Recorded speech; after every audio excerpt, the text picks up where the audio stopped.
आज दुनिया भर में मजदूर दिवस मनाया जा रहा है। 1 मई को दुनिया मेहनतकश तबके की मेहनत को सलाम करती है। लेकिन क्या आप जानते हैं कि भारत में मजदूरों की भलाई का श्रेय किसको जाता है? वो कौन है जिसने मजदूरों के काम के घंटे से लेकर इंश्योरेंस तक की लड़ाई लड़ी? जवाब है डॉक्टर B.R. अम्बेडकर। आइए आपको बताते हैं बाबा साहब ने मजदूर वर्ग के लिए क्या कुछ किया।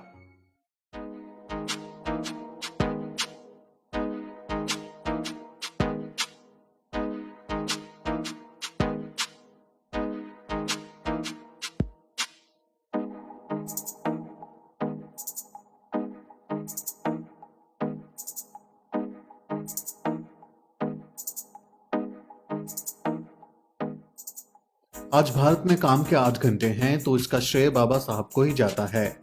27 नवंबर 1942 को ही 7वीं लेबर कॉन्फ्रेंस में बाबा साहब ने काम के घंटे 14 से घटाकर 8 कर दिए। उससे पहले भारत में मजदूरों को 14 से 15 घंटे काम करना पड़ता था। ये बिल पेश करते हुए बाबा साहब ने कहा था, काम के घंटे घटाने का मतलब है रोजगार का बढ़ना, लेकिन काम का समय 12 से 8 घंटे किए जाते समय वेतन कम नहीं किया जाना चाहिए। मजदूरों को दुर्घटना बीमा दिया, प्रोविडेंट फंड, TADA और मेडिकल लीव जैसे बेनिफिट्स भी दिलाए। बाबा साहब ने मजदूरों की भलाई के लिए खुद 10 बिल ड्राफ्ट किए।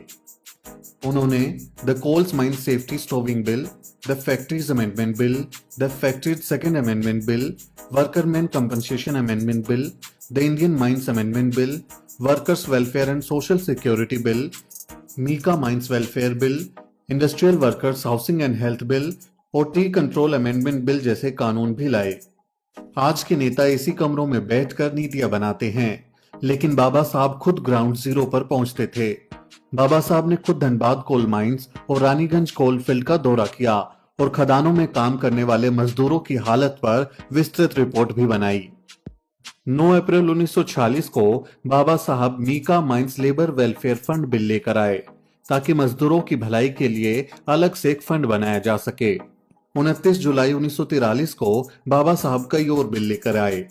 माइंस में काम करने वाली महिलाओं के लिए mines maternity benefit amendment bill लेकर आए और उसे पास कराया ताकि बच्चा पैदा होने पर महिला को मातृत्व अवकाश मिले और उसका वेतन भी ना कटे। Mines maternity benefit amendment bill पर बोलते हुए बाबा साहब ने कहा था, यह काम से अनुपस्थित या काम से शब्द को हटाने के लिए है, जो मातृत्व लाभ अधिनियम की धारा 5 से अस्पष्टता का कारण बनता है। और इस खंड को इस आशय को पढ़ने के लिए सलाह दी जाती है कि 4 सप्ताह से पहले हर दिन महिला को प्रसव से पहले मातृत्व लाभ का हक हो। साथ ही मर्दों के समान महिलाओं को भी समान वेतन दिलाने के लिए भी बाबा साहब ने संघर्ष किया था। असेंबली में बोलते हुए बाबा साहब ने कहा था, हमें इसका भी ख्याल रखना चाहिए कि महिलाओं को भी पुरुषों के समान वेतन मिले। मुझे लगता है कि ये पहली बार है जब किसी इंडस्ट्री में समान काम के लिए समान वेतन देने का सिद्धांत लागू किया गया है, और वो भी बिना किसी लैंगिक भेदभाव के। हमें इसका भी ध्यान रखना होगा कि महिलाएं उस गलियारे में काम ना करें जो 5.5 फीट से छोटा हो। इससे पहले जोखिम भरी जगहों पर भी महिलाओं से काम कराया जाता था। खदान मातृत्व लाभ कानून, महिला कल्याण कोष, महिला एवं बाल श्रमिक संरक्षण कानून, महिला मजदूरों के लिए मातृत्व लाभ कानून के साथ साथ उन्होंने भूमिगत कोयला खदानों में महिला मजदूरों से काम न कराने के कानून की बहाली भी करवाई। बाबा साहब लेबर यूनियन को भी बेहद अहम मानते थे। ट्रेड यूनियन एक्ट भले 1926 में बन गया था, लेकिन मालिकों द्वारा श्रमिक संगठनों को मान्यता देने को अनिवार्य बनाने का कानूनी संशोधन 1943 में हुआ। 13 नवंबर 1943 को बाबा साहब Indian trade union amendment bill लेकर आए थे ताकि फैक्ट्री मालिक ट्रेड यूनियंस को मान्यता दें।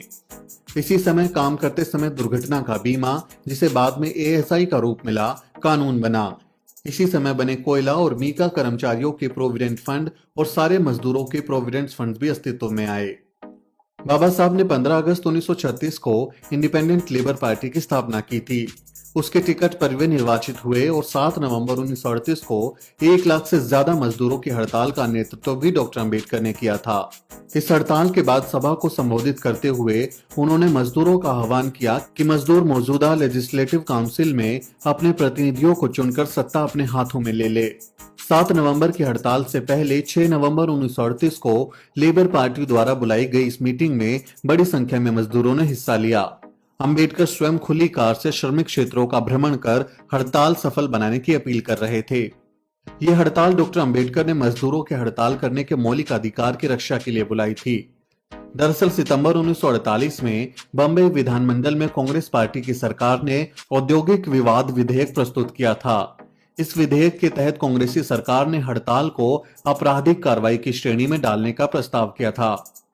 डॉक्टर अंबेडकर ने विधानमंडल में इस विधेयक का विरोध करते हुए कहा,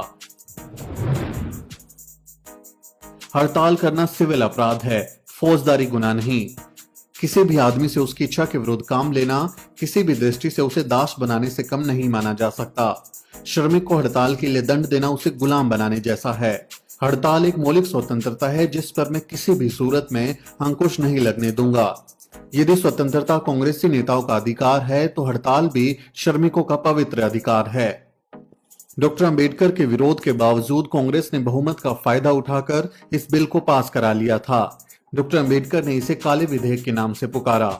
इसी विधेयक के विरोध में डॉक्टर अंबेडकर की अगुवाई में लेबर पार्टी ने 7 नवंबर 1938 की हड़ताल बुलाई थी।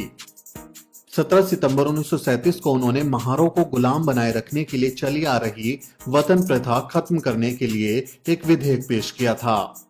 वतन प्रथा के तहत थोड़ी सी जमीन के बदले महारों को पूरे गांव के लिए श्रम करना पड़ता था और अन्य सेवा देनी पड़ती थी। एक तरह से वे पूरे गांव के बंधुआ मजदूर होते थे। इस विधेयक में यह भी प्रावधान था कि महारों को उस जमीन से बेदखल ना किया जाए जो गांव की सेवा के बदले में भुगतान के तौर पर उन्हें मिली हुई थी। मजदूरों और किसानों के संघर्ष की अगुवाई करते हुए डॉक्टर अंबेडकर ने सोशलिस्टों और कम्युनिस्टों का भी सहयोग लिया, लेकिन ये सहयोग ज्यादा दिन नहीं चल पाया क्योंकि कम्युनिस्ट और सोशलिस्ट पूंजीवाद को दुश्मन मानते थे, लेकिन वे ब्राह्मणवाद के खिलाफ संघर्ष करने को बिल्कुल ही तैयार नहीं थे। जबकि डॉक्टर अंबेडकर ब्राह्मणवाद और पूंजीवाद दोनों को भारत के मेहनतकशों का दुश्मन मानते थे। 12 से 23 फरवरी 1938 को मनमाड में अस्पृश्य रेलवे कामगार परिषद की सभा की अध्यक्षता करते हुए डॉक्टर अंबेडकर ने कहा था,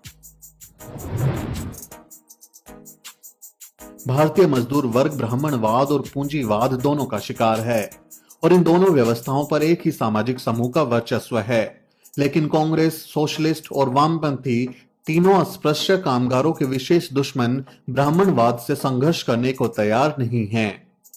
बाबा साहब ने इस देश के मजदूरों के लिए इतना कुछ किया, लेकिन फिर भी उन्हें मजदूर नेता के रूप में मान्यता नहीं मिल पाई। साजिश के तहत उन्हें सिर्फ दलितों के नेता तक सीमित कर दिया गया। ना ही मजदूरों पर उनके काम को पढ़ने दिया गया और ना ही कभी उनके इस अमूल्य योगदान को दुनिया के सामने सही ढंग से प्रस्तुत किया। लेकिन सच ज्यादा समय तक छुप नहीं पाता। बाबा साहब जैसे महानायक को आज पूरी दुनिया सलाम कर रही है।